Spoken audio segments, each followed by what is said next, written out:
भरपूर जीवन तेरे लिए, भरपूर जीवन तेरे लिए यीशु लाया है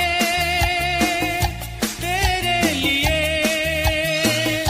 भरपूर जीवन तेरे लिए, भरपूर जीवन तेरे लिए। आप सुन रहे हैं सुबह संदेश मॉर्निंग वॉइस। अब प्रभु का दास नेल्सन थॉमस मुंबई से वचन से बांटा जाएगा। प्रभु परमेश्वर की स्तुति हो।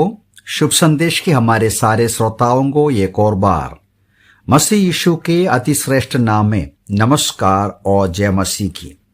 थोड़ी देर के हमारे मनन के लिए आइए निकालेंगे यूहन्ना का सुसमाचार 5वां अध्याय 8 और 9 पदों को। John's gospel chapter 5 verses 8 and 9। यीशु ने उसे कहा, उठ, अपना बिछौना उठा और चल फिर। वो मनुष्य तुरंत चंगा हो गया और अपना बिछौना उठाकर चलने लगा, और वो सबत का दिन था। प्यारो, हम पिछले 2 अध्याय में इस विषय को देखा, किस प्रकार प्रभु यीशु मसीह 38 साल से बीमार आदमी के पास आते हैं और उस आदमी का दुर्दशा को समझकर पूछते हैं कि क्या तुम चंगा होना चाहते हो। और यीशु ने उसे कहा, महोदय, मेरे लिए कोई नहीं। ये हमारा भी हालत है। यहां प्रभु यीशु मसीह देखते हैं उस व्यक्ति को तुरंत कहते हैं, उठ और अपना बिस्तर उठाओ, चलो। और उस आदमी तुरंत चंगा हो गया और अपना बिस्तर उठाकर, बिछौना उठाकर चलने लगा। 3 महत्वपूर्ण मुद्दा हमें यहां से देखना है। पहली बात यह है कि हमारा प्रभु यीशु मसीह के शब्दों में जो ताकत है, जो सामर्थ है। पवित्र शास्त्र बाइबल हमें सिखाते हैं कि सब कुछ हमारे प्रभु यीशु मसीह के शब्दों के द्वारा बना गया है। केवल मनुष्य का ही निर्माण में अपने हाथ से निर्माण किया, बाकी सब कुछ परमेश्वर ने होने दो बोलकर अपने शब्दों से बना गया है। यही कारण से हम देखते हैं प्रभु यीशु मसीह के शब्दों में अद्भुत अनोखी ताकत को हम देखता है। उनके कहने पर आंधी तूफान बंद होते हैं। उनके कहने पर मुर्दे भी मृतकों में से जी उठते हैं, और उनके कहने पर बीमार चंगा हो जाते हैं, वो भी तुरंत। हम पढ़ते हैं तुरंत वो चंगा हो गया। ऐसा नहीं है कि धीरे धीरे चंगा हो गया, तुरंत चंगा हो गया, पूरा पूरा चंगा हो गया, हमेशा हमेशा के लिए चंगा हो गया। यह दर्शाते हैं आज भी प्रभु यीशु मसीह का वचन हमारे जीवन में क्या अद्भुत कार्य कर सकते हैं। आज हमारे जीवन में आत्मा का उद्धार, पाप की क्षमा, मन की शांति, समाधान, रूपांतर, नया जन्म, नया जीवन, आध्यात्मिक आशीषें यीशु मसीह के शब्दों से, वचन से हमें मिलते हैं। उनके लिए कुछ भी असंभव की बात नहीं।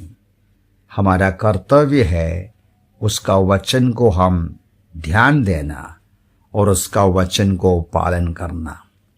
और दूसरी बात यह है इस आदमी का विश्वास और उसका आज्ञाकारिता को थोड़ा सा ध्यान दीजिएगा। 38 साल वो वहां पड़ा था। 38 साल वो कभी नहीं चला। 38 साल वो तंदुरुस्ती के बिना शरीर में कमजोर होकर पड़ा था। उस आदमी को जब जैसा यीशु ने कहा तुम उठो, वो उठा अपना बिछौना उठाया और चलने लगा। मेरा सवाल यह है कि आपको लगता है ये आदमी चंगाई पाने के बाद उठा या विश्वास करने के बाद चंगाई पाया? दूसरे शब्दों में, ये विश्वास करके चंगा पाया या चंगाई पाने के बाद विश्वास करके उठा? समझना बहुत मुश्किल है। हम इस वचनों को देखते समय वास्तव में उनका विश्वास का प्रकटीकरण हम इतना देखता नहीं है।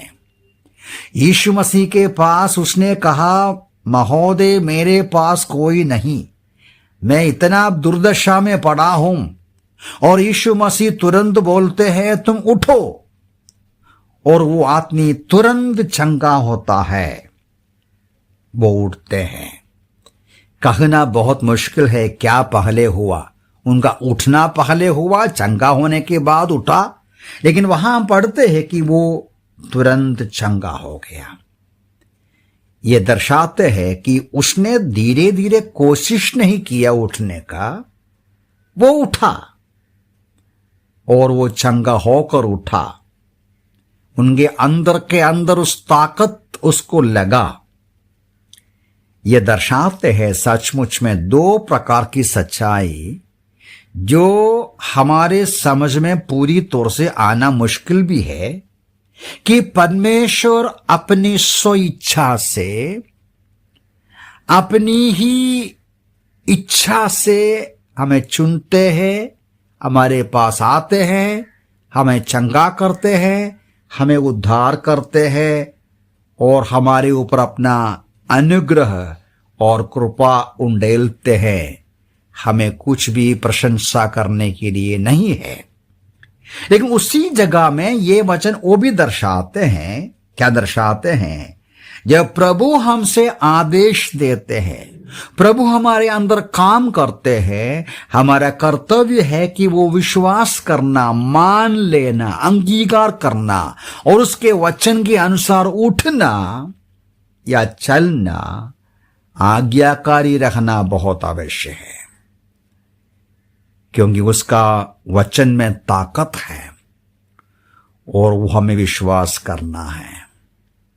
और तीसरी बात हमें यह दर्शाते हैं, जब यीशु मसीह उसके जीवन में कार्य किया, उनको चंगा किया, उनको नया बनाया, उनका अंदर ताकत आया, वो चलने लगा। जैसा प्रभु बोला वैसा चलने लगा। बिछौना उठाकर जो जगह पर पिछले 38 सालों से रह रहे थे वहां से उठा और चला। यह दर्शाते हैं हर एक व्यक्ति जो यीशु मसीह के द्वारा नया जन्म पाया, उद्धार पाया, मुक्ति पाया, उनका चाल चलन में फर्क होना चाहिए। वहीं पड़े रहना नहीं चाहिए। जहां पहले थे वहां से उठना है, जहां पहले थे वहां से निकल जाना है। हम एफेसी की पत्र में पढ़ते हैं, सुसमाचार के योग्य चाल चलना है, मसीह के योग्य चाल चलना है। हमारा चाल चलन, व्यवहार ये दर्शाना चाहिए हम अलग लोग हैं। हमारा बातचीत में, हमारे जो अपीयरेंस में, हमारे जीवन की सारी तरीके से ये प्रकट होना जरूरी है कि हम अलग लोग हैं। प्यारों, प्रभु हमें सहायता करें। इस 38 साल बीमार आदमी का जीवन का रूपांतर हमें 3 मुख्य सबक सिखाते हैं। हमारे प्रभु यीशु मसीह के शब्दों में शक्ति और ताकत है और हमारे प्रभु यीशु मसीह के उस वचनों का विश्वास करना, पालन करना अवश्य है। तुरंत पालन करना है। वो सब कुछ करने वाला और सर्वशक्तिमान प्रभु है और नए चाल पे चलना है। प्रभु इन वचनों से हमें सहायता करें। प्रभु के नाम की महिमा हो।